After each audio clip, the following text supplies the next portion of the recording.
Heyo, Jess here. So, as you can probably see, I got myself a little haircut yesterday, which feels really great, not having a little bit of scraggly ends hanging all over my neck. Ugh. I mean, I got a blood test the other day, just to test some thyroid problems and all this stuff. Nothing big.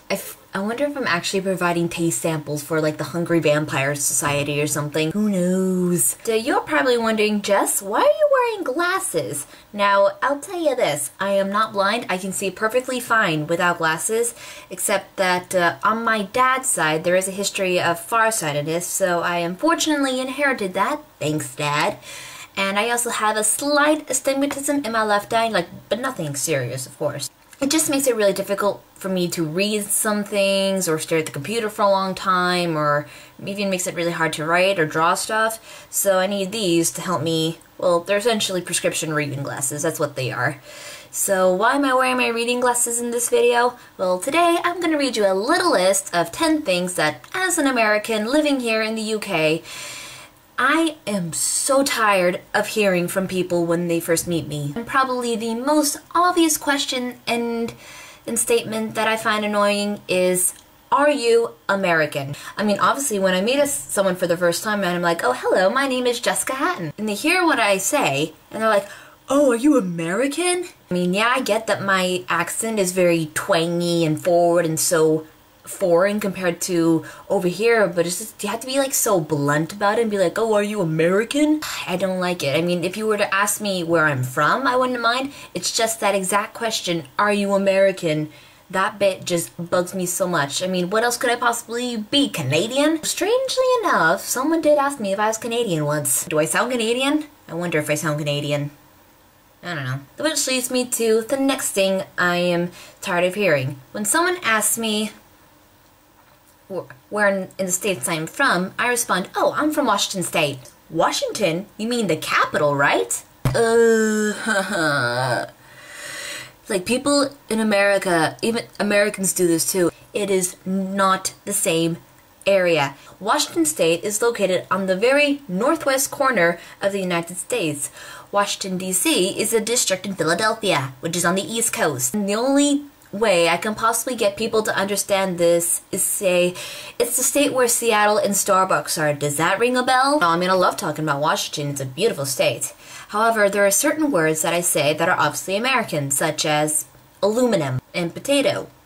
Actually, wait, my dad's from Windows, so he says potato. I don't know, but aluminum, that's a big one. And this leads to the third thing that bugs me. Is not necessarily a statement, it's just something that people do or say that just really annoy me. It's when people correct my pronunciation about words. Over here, aluminum is pronounced aluminium, which, I'm sorry, I just cannot exactly wrap my head around, because in all of to my knowledge, there's no like extra I in there that warrants that extra syllable. Like, to me, it's aluminum. But nothing annoys me more when people like correct my pronunciation of words and say, oh no, it's this. And I'm just like, you know, I grew up in America and I'm not gonna like adjust my speech just to satisfy your personal preference. No, I'm gonna say whatever the hell I want, how I want. People who coddle me when I go out drinking. Now, one of the big differences between here and America is the drinking ages and the drinking cultures. In America, you have to be 21 or older in order to be allowed to legally drink.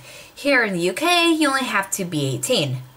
So obviously there's that major difference there. Now, I'm not saying that kids don't go out and get alcohol and get drunk and stuff in America, but it's just drinking is not as revered or treated as much as a cultural staple here in the UK. So my childhood and in high school years, I did not go out drinking, like, whatsoever. Like, yeah, I, like, sampled some stuff, but no, I had never gotten drunk prior to moving over to the UK, like, properly pissed out drunk. That's just how I was raised, and that's just how life is in America. So, when I come over here to the UK, and I decide, oh yeah, I'll go out for drinks, people always call to me like, oh Jess, you shouldn't drink that. Oh Jess, don't mix. Have you had this, such, and this before you came out? Because otherwise you're gonna get sick. Honestly, why don't you just let me do all this myself and make my own mistakes, alright? I do not like being coddled through anything. Not just drinking, anything. Another thing that annoys me about being over here is when I talk to people and I say, oh yeah, I'm from America. And they're like, oh yeah, I've been to America. Oh really? Where have you been? Oh, I've been to like New York or Orlando. That's it. Have you been anywhere else? And they're like, no, we go there every summer for Disney World and such. And I'm just like, you know that's not all of America, right?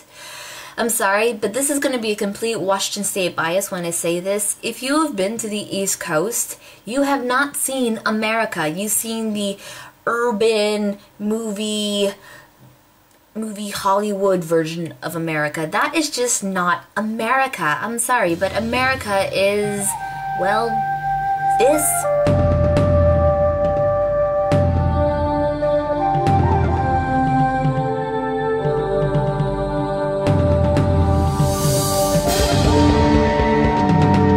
Saying that you've been to the East Coast and nowhere else in America is basically the equivalent of Americans saying that they've been to England, yet they've only ever been to London.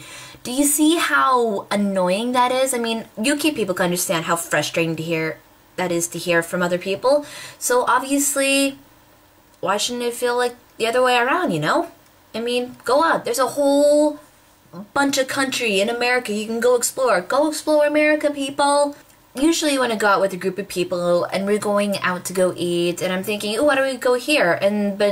But then everyone else goes to like all these fast food restaurants like Burger King, McDonald's, Carl's Jr. Do they have Carl's Jr. here? I don't know, wouldn't surprise me. They all want to go to like these sorts of places and I'm just like, but what about over here? And then I get the annoying statement, I thought most Americans like McDonald's. And then the conversation goes on to, you have KFC in America, right? Which is number 7 on my list. And I'm like, yes, we have KFC. KFC is short for Kentucky Fried Chicken. And Kentucky just happens to be a state in America. I don't like McDonald's and I don't like KFC. And apparently KFC is so popular over here that whenever I say I don't like KFC, I get the look of judgment. I mean, yeah, I like fried chicken as much as the next American girl, but I prefer real fried chicken and gravy, not the fast food crap. I'm sorry if that offends you. Oof. Number 9. Do you own a gun? I just want to say that even though the right to bear arms is in fact a right in America, not every American does nor wants to own a gun. Don't even ask me that sort of question, because that's going into really opinionated political territory that will lose me a lot of friends, as it's done in the past. Number 10. Are high schools in America like they are in the movies?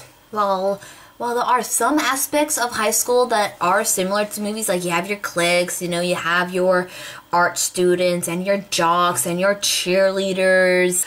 Asking like if anything in America is like in the movies, not just high schools, it's on one hand it's insulting because this is the real world. Yeah, America is big, extravagant, over the top, loud. It does not mean it's exactly how it is in the movies. I mean, I'm sure you people in Britain understand that as well.